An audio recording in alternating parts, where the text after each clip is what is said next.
à tous, aujourd'hui je vais vous parler d'une faille de sécurité sur certains cylindres. Je dis certains cylindres parce que ça fonctionne sur celui-ci, ça ne marche pas sur celui-ci, par exemple. Iseo, sur de l'Optial ça ne marche pas non plus, sur du Bricard non plus. Voilà, ça c'est les quelques cylindres que j'ai pu tester et pour lesquels ça ne marche pas. Alors cette faille de sécurité, qu'est-ce que c'est?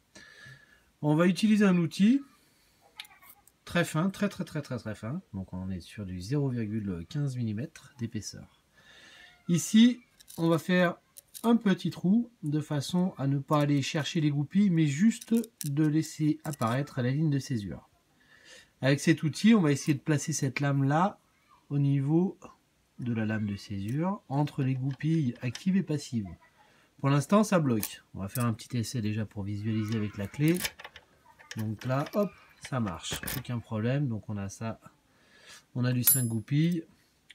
Et donc on voit bien la ligne de césure apparente ici.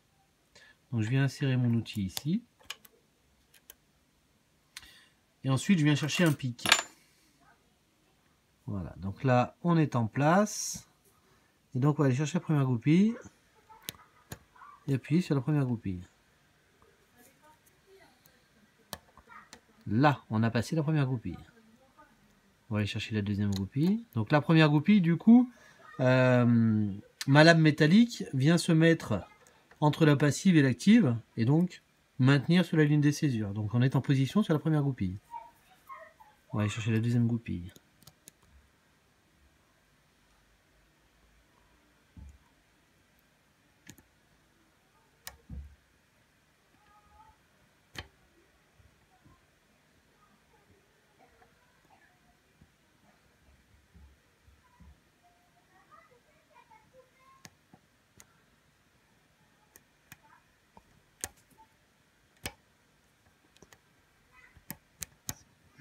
Voilà, on progresse, on est déjà à la troisième,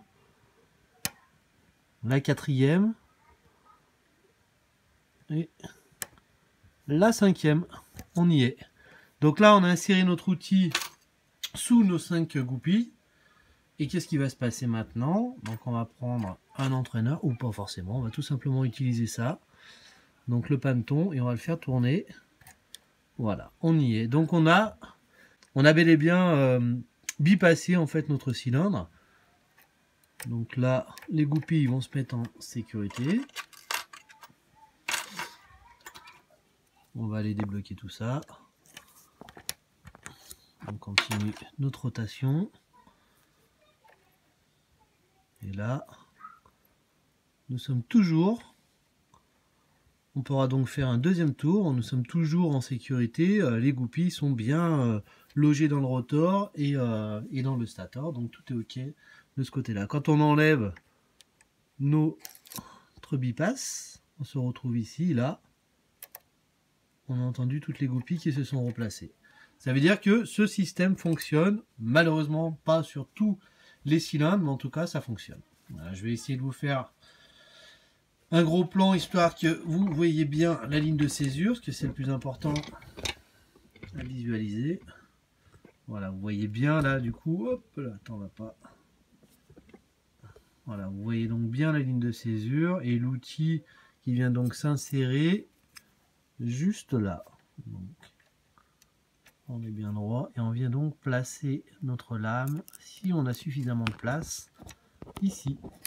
Alors qu'est-ce qu'on gagne dans tout ça? Ça évite donc de percer l'intégralité du stator, et de casser l'intégralité en fait du cylindre. Ce qui nous laisse aussi la possibilité de pouvoir réutiliser le cylindre. Admettons, votre cliente a son double de clé qui se trouve à l'intérieur. Pas la peine de tout percer. Vous récupérez le double de clé et vous pouvez très bien réutiliser avec son double de clé et ça fonctionne.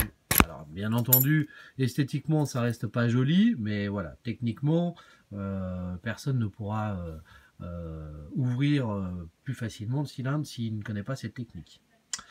Les paramètres, l'objectif, c'est tout simplement d'éliminer la partie qui se trouve sur le rotor qui est en surplomb sur la partie stator, résultat des courses. ça nous laisse apparaître la ligne de césure. Vous voyez qu'on a juste supprimé une partie de la pastille du rotor, la partie de dessus qui vient recouvrir en fait la ligne de césure. Voilà. J'espère que ça vous a plu. Laissez-moi un petit commentaire et voilà.